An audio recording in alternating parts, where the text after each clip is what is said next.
Comienza Artistas All Over the World con Verónica Alegre. Encontranos en IGTV y en YouTube.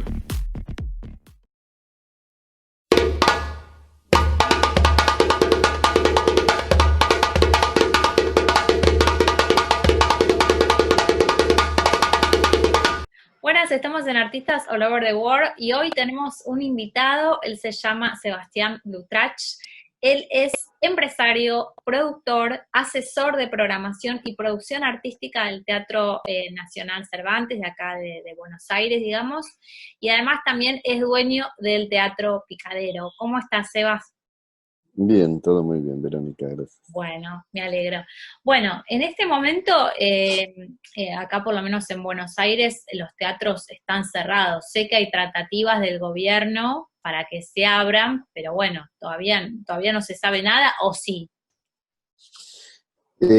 A ver, siempre en la interna vamos sabiendo porque estamos en comunicación permanente con las autoridades, digamos. Yo fui muchos años presidente de ADET, que es la Cámara de Empresarios de Teatro y de Música, y por lo tanto sigo participando en la Cámara y siempre estuvimos en negociaciones tanto con los responsables de nación, de provincia y de ciudad, atendiendo también a que el resto de las provincias suele copiar o tomar los proyectos o los protocolos que puedan armar nación o ciudad Uh-huh. y después adaptarlos a sus circunstancias, ¿no? Así que esa comunicación fue constante. Este último fin de semana hubo medio un cortocircuito, porque todos teníamos la expectativa de que se iba a autorizar la actividad. Faltaban algunos detalles del protocolo. El lunes tuvimos reuniones varias con Nación, Ciudad, y ya está presentado el protocolo. Y todo hace pensar que a final de la semana van a estar aprobados los protocolos para que la semana que viene pueda estar abierta la actividad, o por lo menos que deje de estar prohibida, ¿no? Porque después Claro. nuestra actividad necesita de un tiempo para ponerse en marcha, ¿no? No es como una zapatería que te dicen abrís mañana y abrís porque tenés los zapatos. Hay que prepararse, hay que preparar los contenidos.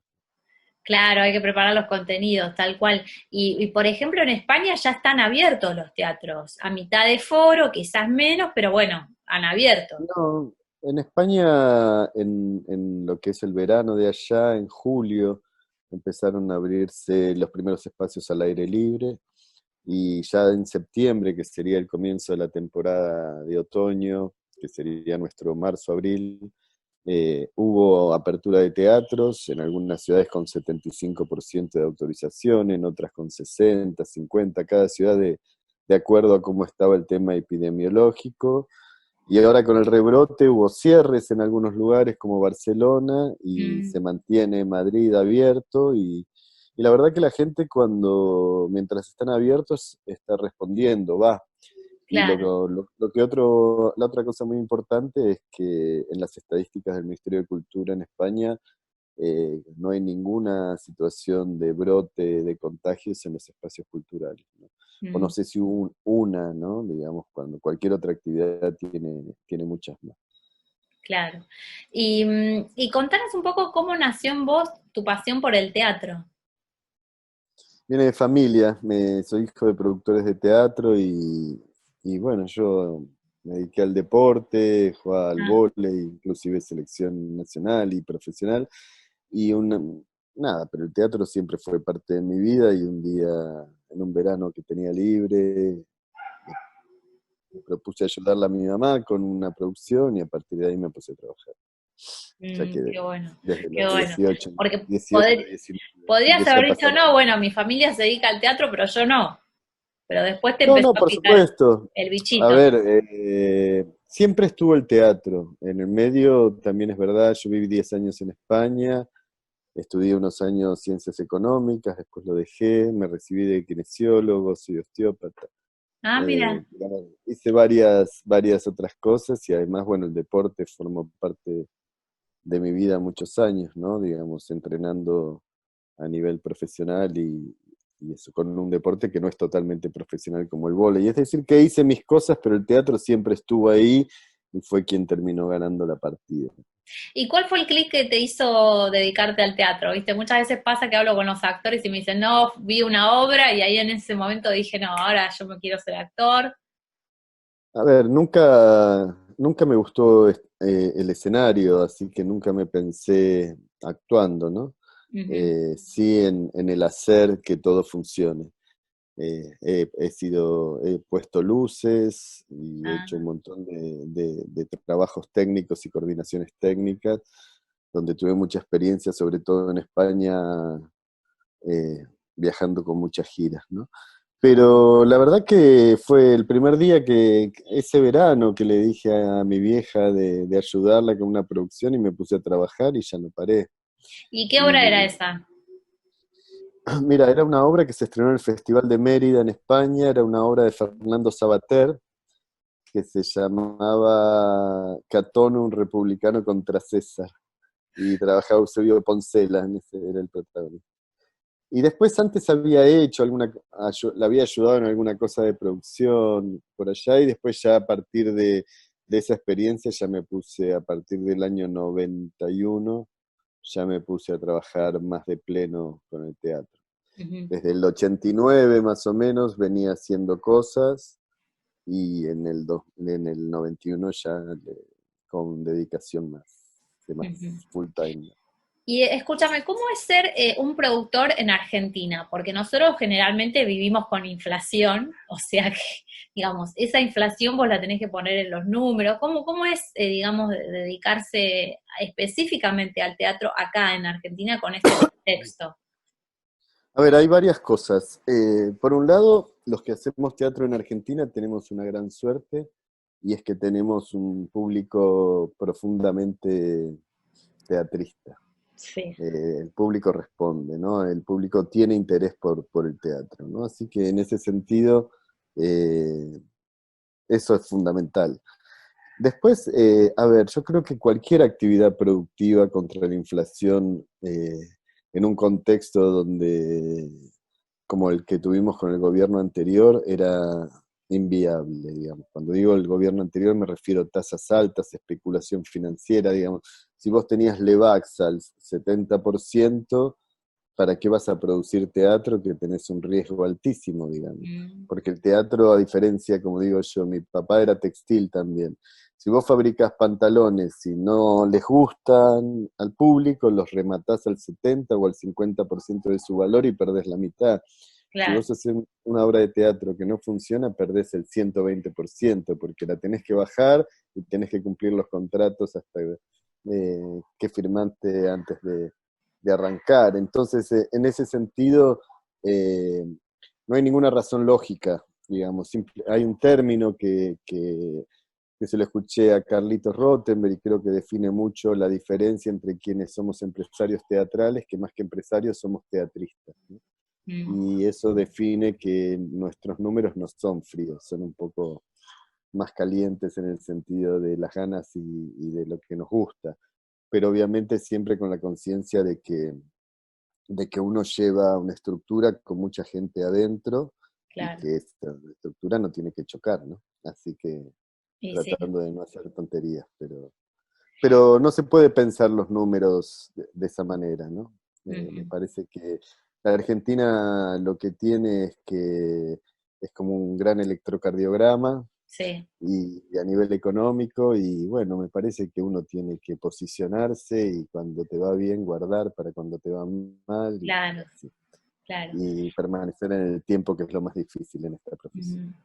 ¿Y cómo haces para elegir qué obra producir? Es decir, elegís, no sé, suponete por el tema, por los actores, por el director, ¿cómo elegís? A ver, siempre estoy pendiente de que se estrena por todos lados, de los materiales nuevos, de obras que me llegan, y también siempre tengo pequeñas sociedades creativas. La más fuerte que he tenido y que dura más de 15 años es con Daniel Veronese, con quien siempre nos estamos pasando material y chequeando, che, lee esto, te gusta esto, y vamos buscando. A veces encontramos similitudes, hay veces que hay cosas que a mí me gustan y a él no, entonces por ahí busco Mm, otro u otra directora. Otras veces a él le gusta algo y a mí no me gusta, y va y lo hace por otro lado, pero en general tratamos de buscar materiales que nos gusten, y hace 15 años, desde el método Gronholm en 2005, que venimos haciendo más de una producción todos los años, ¿no? Entonces ahí tengo una persona con quien confrontar lo que me gusta, y con las experiencias de los años también voy viendo que, bueno, este material me gusta, pero no es el estilo de Daniel, entonces puedo pensar en otros directores y se empieza a abrir el juego.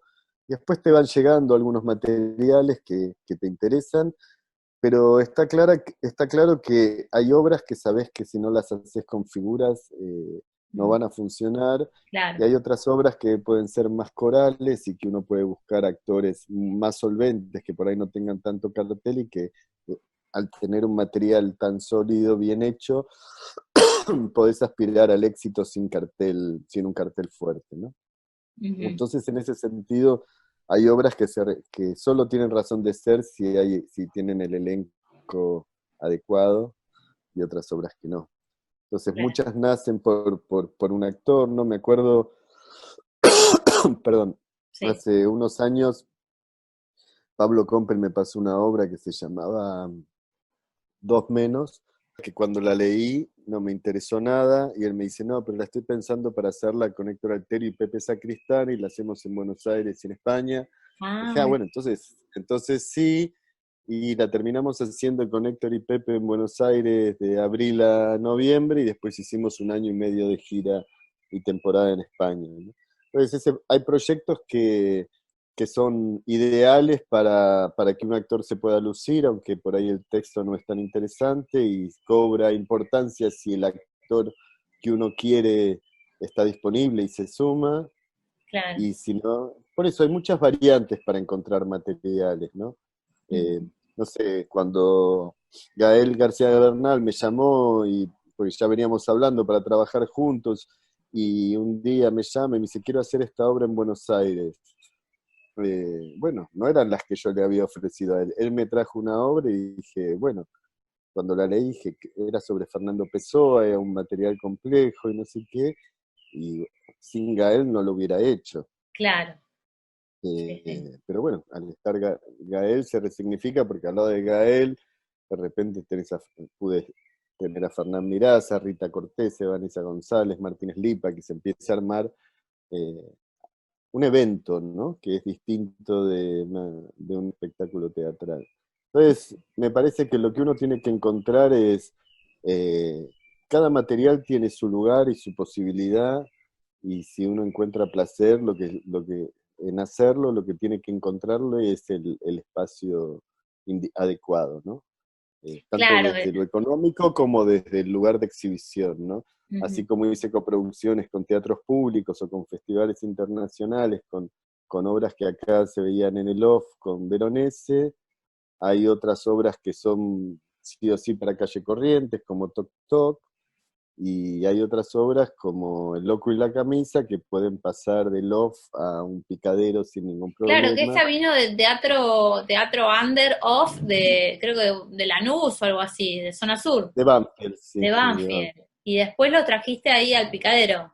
Al picadero, y bueno, trabajé después con Nelson Valente, que es el autor y el director, varias veces. Con él hice varias producciones también. De hecho, él Ujú. dirigió la obra esta que hizo Gael, hicimos también Jugadores, hicimos El Pequeño Pony, hicimos Ujú. Idiota en México, hicimos varias cosas. Ujú. Así Y que nada, es variable vas perdón. variando. Y fuiste, digamos, como uno de los primeros que trajo obras under a lo que sería los teatros más grosos, para llamarlo de alguna manera, como es el Teatro Picadero, porque ahora los otros teatros de la Avenida En Corrientes verdad están... lo hice antes, cuando yo dirigía el Metropolitan. Yo dirigí el Metropolitan entre el año 2007 y 2011. Y Ujú. ahí ya hice Estado de Ira, la llevé al Metropolitan. Ah, hermosa obra, hermosa obra. Sí, la hacíamos los lunes en el Metropolitan. Es decir, que siempre estuve muy ligado al teatro independiente. Es un teatro que artísticamente me atrae más que el teatro comercial como espectador. Y siempre estoy muy atento a lo que sucede en el teatro independiente. Y el público también ha mutado en eso, digamos. El público no se limita hoy a ir a los teatros de calle Corrientes, busca qué quiere ver. Entonces vos podés ver en un teatro con sillas de plástico, gente que perfectamente pudo haber pagado la butaca o el valor de la butaca de un teatro comercial, Ujú, simplemente que eligió ir a ver eso, no por una cuestión económica, ¿no? claro. Entonces ahí te das cuenta cómo ciertas obras, difícil, es muy sutil, pero ciertas obras del circuito independiente pueden tener un lugar en el comercial, ¿no? Claro, claro.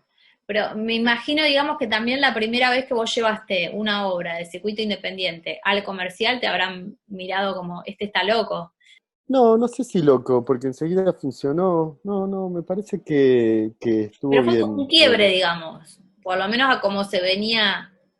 Está bien, pero me parece que arrancó antes, porque yo en el 2005, al hacer método Gronholm con dirección de Veronese, fue el primero que empezó a cruzarse de un circuito a otro, después apareció Javier Dolte, después apareció Claudio Tolcachir, después Ciro Sorsoli, y bueno, muchos directores que venían del under o del circuito no comercial empezaron a dirigir para el circuito comercial, entonces me parece que el cruce fue mucho más amplio que el de pasar obras nada más, ¿no? Creo que dependiendo quiénes están a la cabeza de los teatros, hay una mirada pendiente del circuito independiente y ese valor artístico también más allá de lo recaudatorio puede generar una línea editorial en una sala, ¿no? Como Claro. generar una línea de público, entonces me parece que también tiene otro valor simbólico.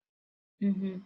Y cómo, digamos, cómo es tener en este momento el teatro, porque bueno, estás como asesor en el Teatro Cervantes, pero digamos, quiero hablar un poco del Teatro Picadero. ¿Cómo es en este momento tener el teatro cerrado? ¿Cómo haces?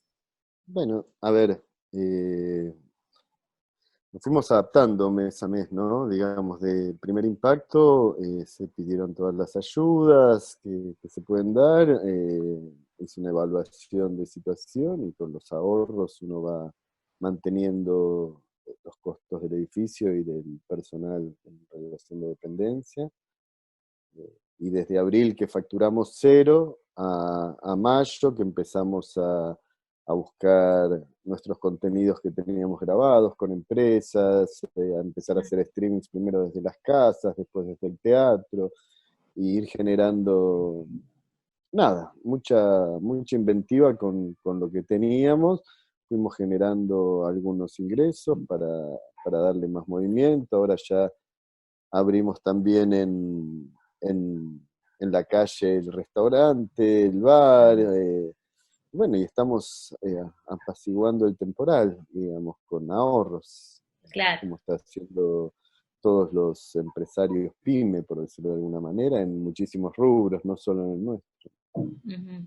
Y por ejemplo, si vos ahora, no sé, suponete que te dicen del gobierno, se abre el teatro, no sé, qué sé yo, estamos en noviembre, Se abre en el lunes diciembre, el ¿cómo teatro. haces para generar una obra o ya venís craneando algo, ensayando? No, yo ya tengo la programación para la semana que viene lista, esperando que me digan que si el lunes se da la Ah, apertura de los teatros, tengo función jueves, viernes y domingo planificada y la gente esperando, de obras que ya venían haciéndose. claro, Busco más unipersonales o con pocos artistas en escenas para que no haya problemas de distanciamiento y simplificar las cosas. Y estar simbólicamente en la reapertura con espectáculos de buena calidad y prestigio, claro. pero en un formato pequeño, e ir preparando ya el 2021. La verdad que a esta altura del año no hay estreno. Sí, sí.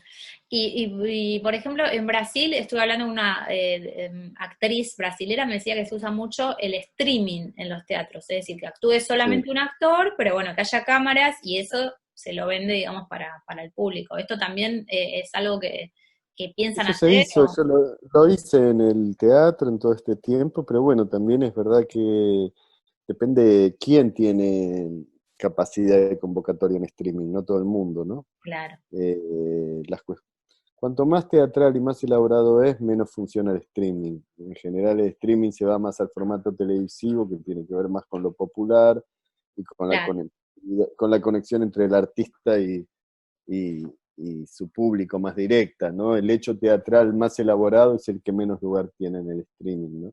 por ejemplo, viste que ahora también, por ahí tiene que ver con el streaming o no, se usa mucho el teatro online.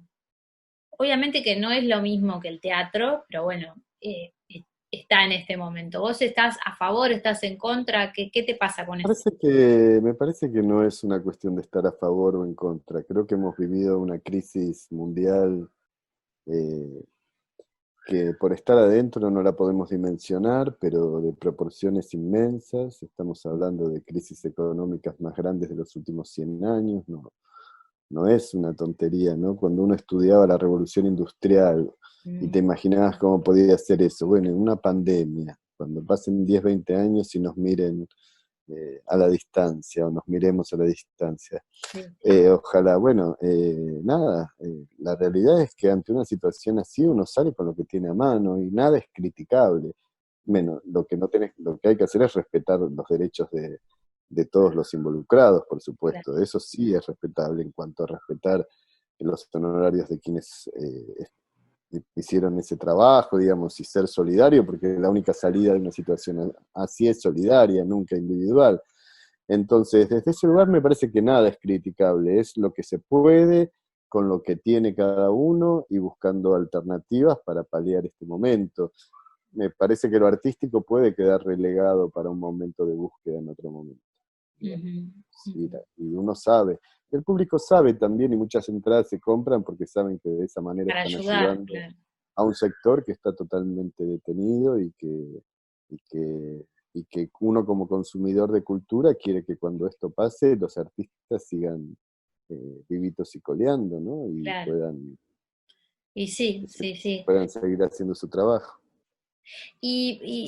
Sebastián, ¿vos qué opinás del tema, digamos, de que no, no sé el porcentaje porque no lo tengo, pero digo, para vos las directoras mujeres, las directoras de teatro mujeres, ¿tienen el mismo acceso a dirigir una obra, ya sea comercial o en un teatro oficial, como nosotros le decimos, que serían a los teatros nacionales? No, creo que en el único lugar que debe estar proporcionado debe ser en el teatro independiente, en lo autogestivo. De hecho, eh, ahora que estoy en el Cervantes, por ejemplo, en el concurso de nuestro teatro, sobre 21 obras, elegimos 15 directoras y 6 directores, ¿no?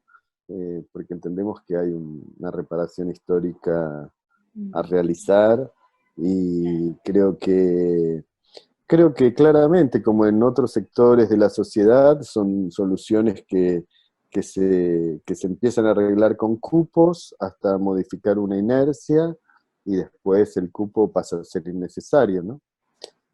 Pero hay tendencias y formalidades de patriarcados instalados en diferentes actividades, incluidas las artísticas, por supuesto, y sobre todo en los puestos de dirección, donde claramente hay que armar un cupo para poder romper eh, ese patriarcado, normalizar la paridad de género y que deje de ser un problema en el mediano plazo. claro, claro. Y Pero no solo en el teatro, ¿eh? sí, en todo, Tal cual, totalmente. tal cual. Pero bueno, uno a veces habla con muchas directoras y se quejan de eso, por eso te quería preguntar, digamos, cómo lo ves Sí, vos como hombre, digamos, que tienen hace razón. teatro. Ujú, ujú, Sí, tienen razón las directoras y un montón de otras mujeres en otros rubros. ujú. ¿Y vos fuiste o sos, no sé, productor de Tok Tok? Sí, ¿Sos? uno de los sí, terminó ahora. ¿Ya terminó para siempre o Para siempre un éxito tan grande siempre tiene la posibilidad de ser reestrenado, obviamente, se convierte en un clásico, fue un fenómeno muy grande. eso te iba a Nadie lo decir? esperaba.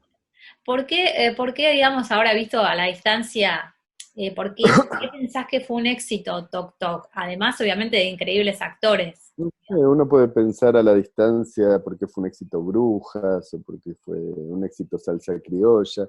Yo creo que en el momento que se estrenó se generó una gran empatía con el público. Yo creo que la identificación es fundamental para, para el éxito, ¿no? Que Claro, el espectador se vea reflejado arriba del escenario. y tu actor tiene la capacidad empática no solo de vernos reflejados arriba en cada una de las fobias de los personajes, sino la capacidad de reírse de uno mismo, ¿no? Es una combinación que si además le metes un poco de psicoanálisis es muy argentina, digamos. Y Toc Toc Entonces, era una obra que había nacido en España, ¿o no? no, en Ah, Francia, en el autor Francia, ahí va, ahí va. Y digamos, ustedes la compraron, pero, digamos, compramos los derechos para Argentina. ajá, pensando que esto iba a funcionar, pero lo sorprendió porque funcionó Me sorprendió por demás, por supuesto. por demás. O sea. Nunca esperábamos este éxito. No, para nada. Ujú. No, ¿Y, no, no. y cómo haces vos para comprar una obra extranjera, digamos? O sea, vos te fijás, por ejemplo, como, no sé, el historial, es decir, si se dio en tal No, la leo. teatro, la lees, ajá. Estoy pendiente de qué se está estrenando. También sé que teatros tienen una línea editorial. Por ahí línea editorial suena demasiado grande, no sé cómo decirlo de otra manera. Pero Como tiene una una línea de estética por ahí. una línea de programación que me interesa, entonces estoy más pendiente. Yo qué sé, en España soy muy amigo de Miguel del Arco, que es el director del Teatro Kamikaze, y en general las cosas que ellos estrenan a mí me gustan. De hecho tengo los derechos para estrenar Jauría, que la estrenó él. En su momento le dije si quería venir a dirigirla acá. Eh, y así con diferentes, uno va armando, yo trabajo mucho en México, en España, tengo contactos con otros productores, nos pasamos cosas y estamos leyendo material todo el tiempo. Una vez que me gusta algo, me contacto con la agencia literaria y eso es como todo.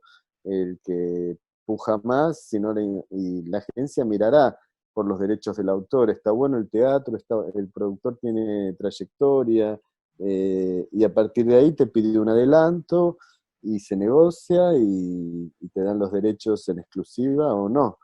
Ujú. Eh, y así Y lo, funciona el mercado del arte dramático, del digamos. arte, claro, del detrás, ese mercado. Y escúchame, Pero por supuesto que es mucho más fácil cuando uno tiene currículum, ¿no? claro, claro, porque vos ya tenés toda tu trayectoria. Digo, para un autor, cuando va a la agencia y dice, mirá, es Sebastián Blutrecht, que tiene el Teatro Picadero, que fue presidente de la asociación, que produce hace 20 años, que vino con estas obras que dirigió, y es más fácil que si viene un productor que no, que es la primera cosa que va a hacer, y que el autor tiene que entregar su obra, ¿no? Ujú. Por ejemplo, cuando vos contratás, o digamos, haces este contrato de derecho de autor, te dan como un límite de tiempo también, ¿o no? De, Sí, bueno, dos tenés que ir años suelo ahora, pedir. ¿cómo? 2 años, 2 años suelo pedir para estrenar. Ah, claro, para tener un tiempo de armar la producción y todo. Generalmente, ¿cuánto tardás en armar la producción Y depende de la necesidad. Puede ser 2 meses, 6 meses. Ujú, Eh, Me acuerdo que cuando estrenamos la última sesión de Freud, lo definimos en octubre y estrenamos en enero. ujú, Eh, pero otras tardas un año, 6 meses. Me parece que en verdad es estrenar el momento justo en el teatro adecuado, entonces hay un montón de factores que te llevan a planificar. Muchas veces tenés el teatro y todo y te dicen, che, no sé, yo tengo muy buena relación con Carlitos Rottenberg y me dice, tengo la sala, ¿tenés algo para enero? Por ahí lo apuro. claro, claro, claro. eh, Buenísimo. Proyectos que te van dando vuelta, digamos. Ya somos pocos, nos conocemos y nadie quiere dejar sus salas vacías y uno sabe las oportunidades que tiene, porque si no entras, después entra otro y si le va bien, sigue y no tenés fecha de estreno. Ujú. Entonces, bueno, es eso, ¿no? Y me gustaría, digamos, dos últimas preguntas. Primero, que si tenés algunas palabras para alguna chica o chico o chique que quiere dedicarse a ser productor, ¿qué le dirías? Porque, bueno, nada, estamos viendo en un contexto muy difícil, pero más allá del contexto uno tiene las Sí, ganas, ¿no? no, por supuesto. A ver, lo primero que ser productor de teatro es algo que no se entiende mucho. La gente no sabe qué hace un productor. Y la Mm, verdad que hay muchas maneras de ser productor de teatro. Eh, Podés ser el que pone la plata y no hace nada, que serías un productor financista, sí, sí. o podés ser un productor ejecutivo, que es el que hace todo y otro pone la plata, O puede ser un productor general, que es un poco lo que hago yo, que es esto que hablábamos, desde elegir la obra, ver quién la va a dirigir, armar el elenco, eh, pensar en qué teatro hacerla, pensar la gráfica, la campaña publicitaria, la campaña de prensa, estrategias, digamos, muy artesanal como se hace el teatro, ¿no? Con equipos, pero donde uno está con todo. Ese trabajo es sumamente creativo y es hermoso. Entonces, eh, hay muchas miradas sobre que el productor ejecutivo muchas veces es un chepibe, de que tiene que ir, tráeme esto, anda a comprar esto, resuelve esto y no sé qué. Bueno, todos pasamos, todos hemos barrido escenarios, hemos cargado camiones en giras y cosas más pesadas, pero el productor tiene la posibilidad de ser sumamente creativo, ¿no? Entonces no le quitaría nunca la parte creativa a la producción, que es poder pensar la totalidad. Desde la producción uno puede pensar la totalidad y armar los equipos y ver cómo eso que pensaste desde un papel leído se convierte en realidad y es una gran satisfacción la noche de los premios. Y en Después ese, sí. la pasás algo que esté en la boletería explotada y vendas todo, después de estrenar la pasás un poco más, porque se te viene el bajón y decís, tanto esfuerzo. Claro, tantos meses, sí. Y cuando vos, digamos, estás en este proceso de seleccionar y demás, ¿pensás en el público o pensás Sí, sí, por más supuesto. digamos, en lo que a vos te gusta? Las dos cosas. Las dos A cosas. ver, digamos, no hago cosas para el público porque ¿el público qué es el público? ¿Qué le gusta al público? Yo qué sé. Mm, Eh, digamos, hay gente que tiene un talento para lo popular. Yo creo que, y ahora que la televisión ha virado tanto y grandes productores de televisión como son Gustavo Yankelevich o Adrián Suárez, se han pasado al teatro, a mm, producir teatro. sí. De repente yo veo como ellos tienen un olfato sobre lo popular, Mm, más allá de quien actúe, ¿no? Del gusto popular, mucho más entrenado que el mío, por ejemplo, y lo entiendo también viniendo de un mundo de la televisión, entonces en general las cosas que hacen son más masivas, pero yo no sé hacer eso, cada vez que intento hacer eso no solo no me gusta lo que hago, sino que pierdo plata. Entonces al final uno termina encontrando el equilibrio justo, ¿no? Yo me manejo como en un barranquito finito, que es peligroso caerse para los lados, que tiene que ver con la búsqueda de la calidad y de un teatro por ahí un poquito más refinado, que no es tan popular. El caso de Tok Tok por ahí se sale un poco de esos parámetros. mm, Y, y que tiene su público en la ciudad de Buenos Aires y en todo el claro. país. Sí, Tiene sí. su público. Obviamente no tiene la popularidad de otras propuestas, ¿no? Ujú, Eh, entonces, es eso. Pienso en el público. Pienso en cómo siento que la comunicación tiene que ir a un nicho de gente.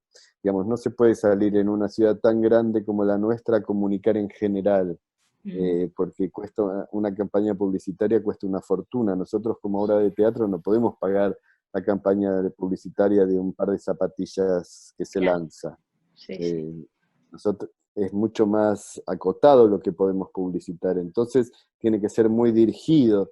Entonces, en ese sentido, sí pienso en el potencial público de teatro que le puede interesar este material. Y Mm, además apunto la campaña hacia ese lugar, ¿no? Más claro. direccionada. Ujú. Y para cerrar, Después pasa el boca a boca, perdón, después con el sí. boca a boca, y en los casos como Toc Toc o en su momento Gorda, u otros éxitos que me tocaron pasar, se rompe la línea de ese público teatral y ya empieza a venir gente que habitualmente no viene al teatro, y ahí es cuando los éxitos son más grandes que lo habitual, pero Claro. no suele pasar muchas veces. Qué lindo momento y qué lindo ese de boca en boca, viste, que se empieza a generar. Tenés que ver Bueno, esta obra. el primer año de Gorda, todas las funciones fueron entradas agotadas. Sebastián, me gustaría que nos digas qué es lo que más te gusta de Argentina, qué es lo que más disfrutás de acá. A mí me parece que es un país lleno de contrastes, pero Me parece que, a ver, te voy a decir algo que no tiene nada que ver con... Bueno, la vida social me encanta y Mm. me encanta también la conexión con el espacio al aire libre que tenemos y con los clubes, el deporte, digamos, no es tan fácil de encontrar en otros lugares del mundo, ¿no?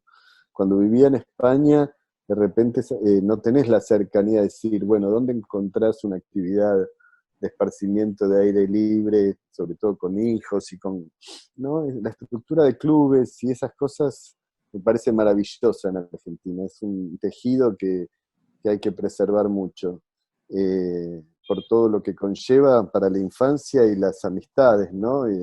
Que uno Claro. hace.